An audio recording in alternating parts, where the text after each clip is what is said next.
What's up guys, this is Sin, and today we'll be going over the best budget decks to play either this format or in the near future, because some of these decks, they're not necessarily great right now, but they will be getting some more support, either in like Supreme Darkness or Maze of the Master or Alliance Inside, which by the way is the core set after Supreme Darkness, and also some OCG special sets that usually we get as imports in Battles of Legends, something Revenge. Whatever, you know what I'm talking about. Anyways, I have 4 categories right here, so the ones that are cheap and that are competitive, so the ones that, in my opinion, are a must-play. The ones that are just a great long-term investment, so, you know, you pick them up right now, and you will be getting heavily rewarded in the future. The ones that are mid, so even if you can afford them, they're not, like, super great. And the ones that, even if they're worth, like, literally nothing, I wouldn't waste my time buying them. Anyways, before we go any further, you already know the drill, smash the like and subscribe button, and most importantly, watch this video until the end, don't be a bitch. Okay, so first would be Vanquish Soul. I think this deck is anywhere between mid to great long-term investment. I think Konami just doesn't really care about supporting that deck anymore.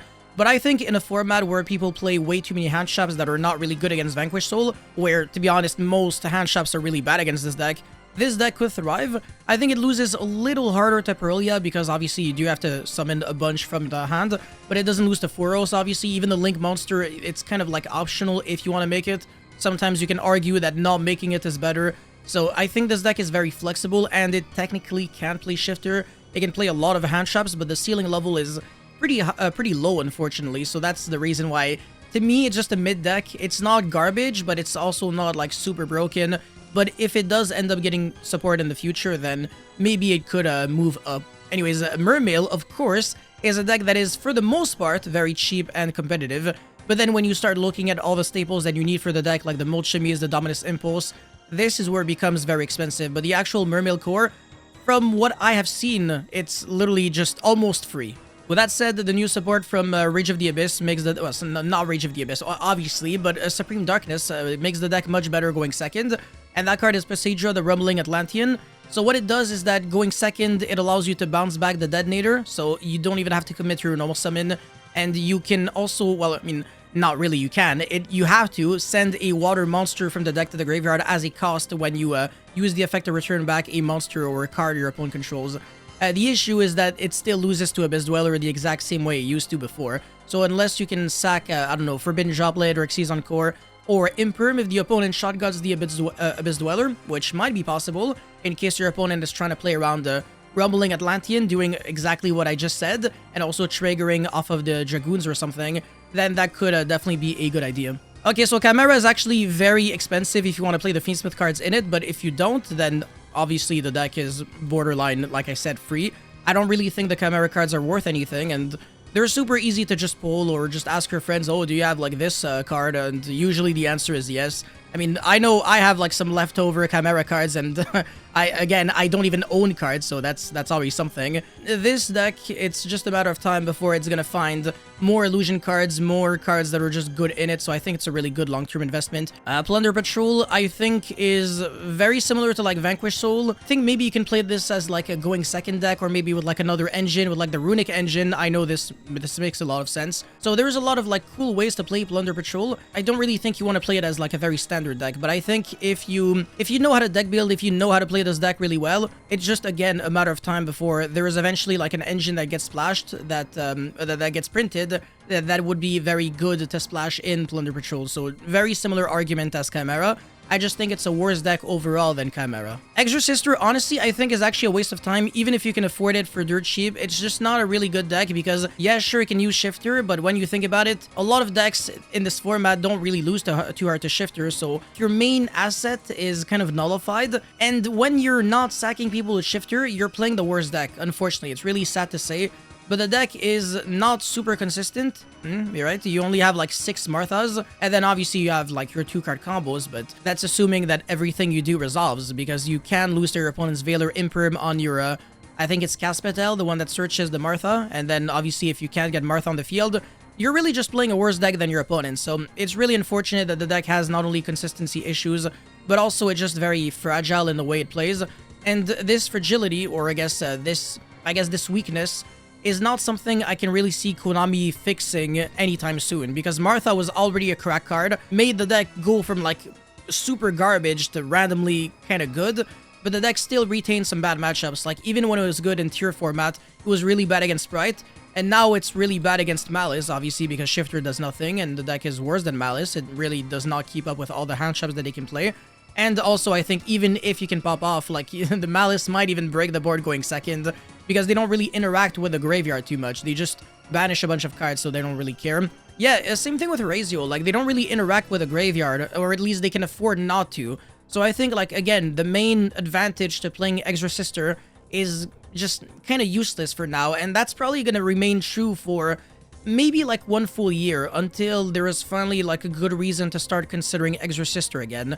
So it's not like super garbage, but it's definitely one of the worst decks, unfortunately, in this list. Runick Stun, I also think, is a waste of time. Even though Runick decks were very good before, I think the Runick engine is a great investment, so obviously if you can spend a little bit of money on it, then that's fine. My issue is that this deck is very bad into a mid-range format, because Detonator is extremely good at, you know, not losing too hard to Floodgates. So if you flip like a Scale Drain, they can just chain the Detonator, and then even if you flip something else, then they can just chain again. So even when you go like Freezing Crystal, it's just really weird. It's very frustrating that you gotta use multiple cards from your hand just to deal with one single Detonator, and then they just make another one, and then you still lose. It's just not good into this kind of format. It has to be, this deck would have to be, you know, played in a combo heavy format in order to make any sense, so that your opponent really wastes a lot of his resources, and then you really just grind him out to death, and obviously he can't attack, he can't use any effects.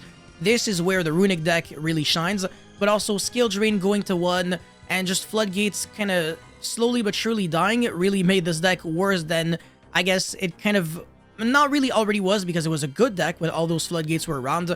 But I think Floodgates are probably also gonna start disappearing one after the other. Okay, Unchained I actually think is a great long-term investment, because, I mean, actually that's a great short-term investment, because we're gonna be getting Abaoshu, the Lightless Shadow, in Supreme Darkness, and I do believe that the card is really good in Unchained. And you can also play Unchained as like a combo deck with some other engines. You can play the Fiendsmith engine if you want to. So again, very similar situation as Chimera. These two decks, they're just more powerful than these two. And, I mean, they have also been more competitive. They have also topped more YCSs. This one literally won YCSs. And this one, I mean, it's always kind of around. It's just that it doesn't really do, like, as much. Despia is, this one's kind of weird. I mean, unless you're like a really big fan of Despia, I do kind of think it's a mid deck, but I have to put it in great long-term investment just because Konami keeps completely ignoring this deck on the ban list. They banned Gimmick Puppet Nightmare, but it doesn't really change anything because, again, you can just give DD Orthros to your opponent, and that really ends up being the same. And even with like only one branded fusion, there is now That Grass Looks Greener in the deck, so you can play 60-card Despia, and the deck is super powerful. You can play Triple Tactic Thrust, you can play Board Breakers instead of Hand Traps, obviously because you don't really want to play Hand Traps in Despia, it doesn't really make too much sense. But the deck has a very high ceiling level. I think it is not too bad in a mid-range format. The issue is that it's very bad into a Dimensional Barrier format. It's sad to say, but we are in one right now because Raziel is an Xyz-based strategy, so you will suffer collateral damage, and that's kind of unfortunate for you as a branded player. Rescue Ace is kind of a good long-term investment just because, you know, we got Airlifter back to 3. Yeah, was Airlifter? Yes, the good one. But at the same time, the deck did lose a lot of, you know, good starters because Witch and Wanted, they don't really do anything anymore because Original is now banned, which also means that Bonfire doesn't do anything anymore. So the deck is actually kind of inconsistent now. You basically have to play it as a pure Rescue Ace deck, which is maybe doable, but you're gonna have to splash in some weird engines in it. So it's actually kind of funny that now it's like super budget, but before it was like super expensive because you were playing with Wanted, Witch, and the Fiendsmith engine and the Azamina engine, so a lot of expensive cards in the deck, and now all those cards are completely gone from your deck. So the deck went from being like $1,000 or something to being literally less than $100, I think. Trap Tricks is also kind of a mid deck just because it's a trap deck that gets completely overshadowed by Labyrinth, so there's not much to say there, even though the deck is kind of cool. Galaxy is a fantastic long-term investment because of the support that we're going to be getting in Maze of the Masters. So I think this is the first deck that I get to cover in this video that really gets direct support from that set. You can argue it's not really direct support because it's not really Galaxy Ice cards, I believe, but rather Tachyon cards, but whatever, they synergize with the Galaxy Ice Photon deck. And you can also play like pure Tachyon OTK or something. There's a lot of like cool things that you can do with the new cards. and it really boosts the deck a lot. It's not like I can say it's a top tier deck, but it definitely catches people off guard. They're going to be hand trapping the deck super incorrectly, and it is actually one of the best decks at abusing 7 Tachyon. Yes, obviously Raidraptor can use it very well, but you can literally search 7 Tachyon in this deck because it is a Tachyon spell. So you can also search other kinds of cards with 7 Tachyon. And in the OCG, they had a 1-card FTK that involved Catapult Turtle. Maybe we're gonna have something relatively similar in the TCG, not necessarily an FTK, but like a really cool combo. If someone really smart and innovative can come up with something, because again, when you get to search like almost every single monster out there in Yu-Gi-Oh! With a 1-card combo, and you get to be Nibiru-proof for the most part. Orcust is like beyond a great long-term investment. I think it's super cheap right now, but this deck is about to become tier 1 when it gets the new Link 1 and the new Link 4. And the reason why I say this is because back then, when you had like Harp Horror, it wasn't really good. Like, you weren't doing much of anything. But now, when you got a Harp Horror, it's a 1-card combo. And if you have like, let's say, Symbol Skeleton and Orcust Nightmare, back in the days, that was like 2 bricks in your hand. They really do nothing on their own. Unless you had like Orchestrated Return, Allure of Darkness, and stuff like that, or Dark Refer. Now, you actually want to draw these kinds of hands, because now you go normal summon your skeleton, make the Link 1 effect, pitch their Orcust Nightmare as a cost, and then you get to search for your Babble, whatever, activate the Babble, activate Orcust Nightmare, send the Harp Horror effect, special summon the Girsu from the deck, whatever, and then effect, send the World Wand, etc. You get where this is going. So Orcust has a lot of nice starters. It can also be it can be played in tandem with other engines such as the Horus engine or the Bestial engine, etc. You have a lot of nice options. I think the Horus engine might be like one of the better ones. And like I said, it can play a lot of starters. It can also play a lot of hand traps or a lot of board breakers if you want to play it that way. You can also play the Sky Striker engine exactly like before. You can play Allure of Darkness, a lot of like turbo draw cards. There are so many options, and not only is it really fun, it is actually legitimately good. Okay, Evil Twin is... it's kind of a weird one, because it is a good deck, but if you can't play the Fiendsmith engine, then honestly, it's not the best. So I think it's actually kind of in a worse position than Chimera. With that being said, if Sprite Elf ever gets unbanned, obviously this card, like this deck has to improve drastically. So there's a lot of ways that Evil Twin can become much better. Either if you play the Fiendsmith engine, or if you play the Sprite engine with Sprite Elf, or if you abuse like Abaoshu, and you can do some cool things. Honestly, this deck is really nice. A little difficult to build correctly and, you know, play overall. Even though it looks like very brain dead, you have a bunch of 1-card combos, it's a little trickier than you think. And also beating hand traps in this deck, because your sequencing for the most part is usually kind of like always the same. So the choke points are also kind of almost always the same, but sometimes it can be a little more intricate than that. To be fair, I would feel a little bad putting it in mid, so I will upgrade it to like great long-term investment. Maybe it's like at the top of mid, so I'm not 100% sure. Anyways, Dragon Maid, right now not good at all, but it's obviously going to become very good once we get to the new support. So I will obviously have to put it here, right? But I have not messed around with the deck too much. Expect a combo video and deck profile very soon, by the way. Anyway, Sprite, honestly kind of cheap and meta. It really is good. Pure Sprite, because you can abuse like Ibli, you can give it to your opponent, that's insta-win against the Raidraptor deck. They really just can't do anything about it, so this is your post-game 1 strategy. And the deck can play a huge amount of non-engine cards. You can also play like Go Second with a bunch of board breakers. That also makes a lot of sense. It's really up to you, and the deck doesn't lose to hand traps at all. It's very consistent. I think I'm repeating myself. Speedroid, even though it's about to become much better with a new support, I don't necessarily want to say that it's a great long-term investment, because the new support from Supreme Darkness is a step. It's a step into the right direction, but it's not enough, because we still have some consistency issues in Speedroid, at least from what I have seen. It's not a deck that absolutely never bricks. It does brick every now and then. It's also a little complicated for no good reason. Like, you have to do some weird things, and you have to rely on RNG with a Link 2 monster. You don't really choose what you get to search. Sometimes it doesn't matter, because you reveal 2 cards that both of them search, so it doesn't really change anything which one your opponent gets for you.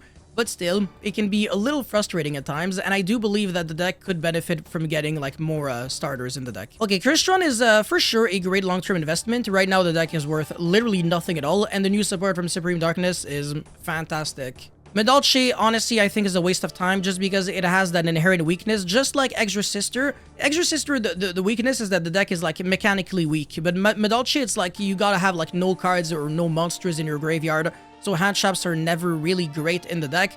unless you use, I think, Hoot Kick to like banish it from the grave and whatever. There is a way to like actually abuse hand traps in the deck, and the other way to just play board breakers instead.